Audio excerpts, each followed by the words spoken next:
Société d'Histoire a programmé une série d'animations auprès des enfants de l'école élémentaire Pierre Deleuze dans le cadre des activités monothématiques. Sur le thème « Je découvre ma ville », Lise Faumois et Monique Fognon ont assuré une série d'animations ludiques, manuelles ou de découvertes pour susciter l'intérêt des écoliers et parfaire leur connaissance.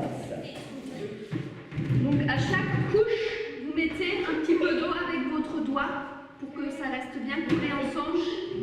Et ensuite, vous pouvez lisser. Oui, vous pouvez lisser en hauteur et après faire des formes. Après l'étude du plan de la ville, le repérage des monuments, commerces, quartiers, rivières, écoles, les élèves ont abordé l'histoire de la cité. Au sous-sol du musée, ils ont découvert les maquettes, en particulier celle de la villa romaine, le chauffage appelé hydroposte, les bijoux et les céramiques. À l'école, ils se sont initiés à la fabrication de poteries et aujourd'hui, les mains dans l'argile, ils découvrent les méthodes de fabrication des pots et s'exercent à la technique du colombage.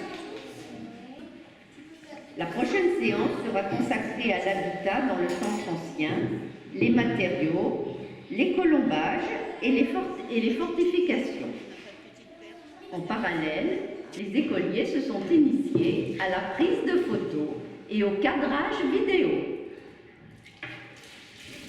Les pêcheurs sont réunis à Zinswiller pour la fête de la pêche, organisée le dimanche 12 juin par l'APPMA, l'une des plus anciennes associations du village. Elle a été créée en 1938. Ils étaient plus d'une centaine de passionnés à lancer leurs hameçons dans l'étang en espérant attirer les truites. Ah ouais. Ah, il y en a des belles avec, hein, maman. Elle crève. Donc, il faut mieux la prendre. 300 kilos de ces poissons ont été immergés la veille, dont une truite dorée. Tenez, celle-là. Regardez, prenez-la, celle-là. Regardez, voilà. Nageoire contre filet, la bataille commence. L'issue ne laisse pas beaucoup de doutes.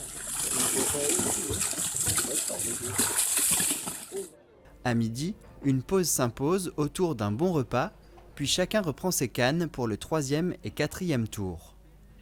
La compétition continue, la truite dorée a été retrouvée. En fin de journée, les meilleurs sont récompensés, heureux comme des poissons dans l'eau.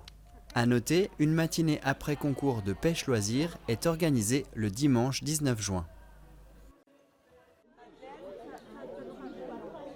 Amis des jardins, des plantes et surtout des roses, les membres de l'association L'Herbe Folle ont pu souffler leurs 20 bougies le 11 juin. Dans un cadre idyllique, les membres et leurs amis ont pu participer au baptême de leur rose, l'Herbe Folle. Une idée vieille de 10 ans qu'a eu un jour André-Ève, rosiériste et obtenteur des roses anciennes du même nom. J'y pensais pas vraiment. C'était une boutade. Voilà, c'était presque une plaisanterie. Il disait qu'il reviendra pour fêter nos 20 ans avec un cadeau peut-être. Et puis, Gabi et moi, on est allés sur place à Pithiviers en fait pour choisir la rose. On a soumis au conseil d'administration. Il y avait 3-4 candidates et puis celle-là nous plaisait le mieux. Et effectivement, elle était encore disponible. Nous l'avions vue en photo et déjà en photo, elle nous paraissait sympa, jolie. Mais alors là, en vrai, elle est déjà plantée dans mon jardin d'ailleurs, en pleine terre. Pour l'occasion, c'est le successeur de ce rosiériste de renom qui a été invité et qui a participé au baptême de cette rose, baptisée avec un crément, cuvée spéciale L'Herbe Folle, s'il vous plaît. Alors la création des roses, en fait, c'est l'acte en lui-même assez simple. C'est comme un petit peu pour les humains, il faut un rosier père, un rosier mère que l'on choisit et que l'on va croiser, c'est-à-dire qu'on va prendre le pollen d'une variété, qu'on va mettre sur les pistils de l'autre. Ça va avoir pour résultat tout ça de faire un fruit, des graines que l'on va récolter, que l'on va semer.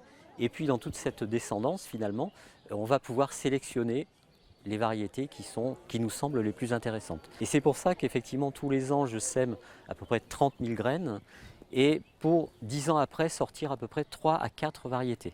Voilà, donc la sélection c'est ça, c'est 3-4 pour 30 000 en fait.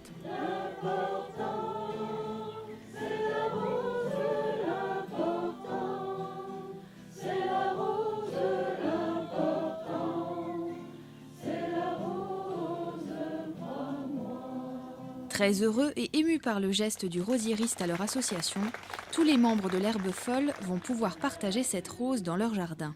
Dès cet automne, la rose sera même mise au catalogue des roses anciennes André-Ève.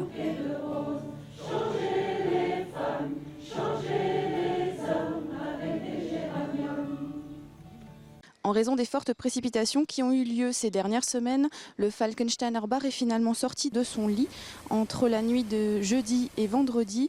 C'est tout le centre-ville qui s'est retrouvé les pieds dans l'eau. Actuellement, les pompiers sont encore en train de déblayer une grande partie du centre-ville. Et c'est également la commune de Dinswiller qui a été inondée cette nuit.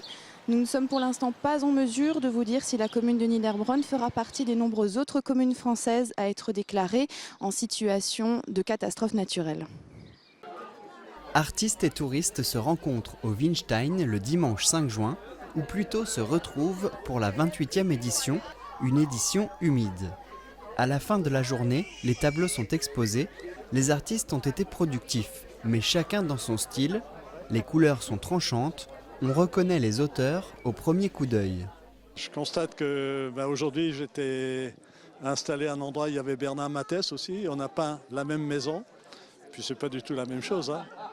Chacun peint en fait en fonction de ce qu'il voit, ou de ce qu'il croit voir, ou ce qu'il a envie de voir sur son tableau. Hein. Avec 26 participations, André Riel fait partie des fidèles. Il trouve toujours de nouveaux modèles à peindre, même s'il a ses préférences.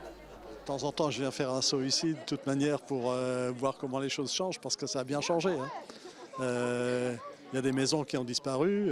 Il y avait une maison tout au fond de la vallée, où il y avait un arbre qui poussait à travers la grange, et qui était magnifique. On appelait ça la maison de la Belle au Bois dormant, je crois, et qui était très belle. Numéro 625. Les tableaux en jeu sont remis par les artistes eux-mêmes lors du tirage de la tombola qui clôture la journée. Tableau suivant offert par Madame Saiget.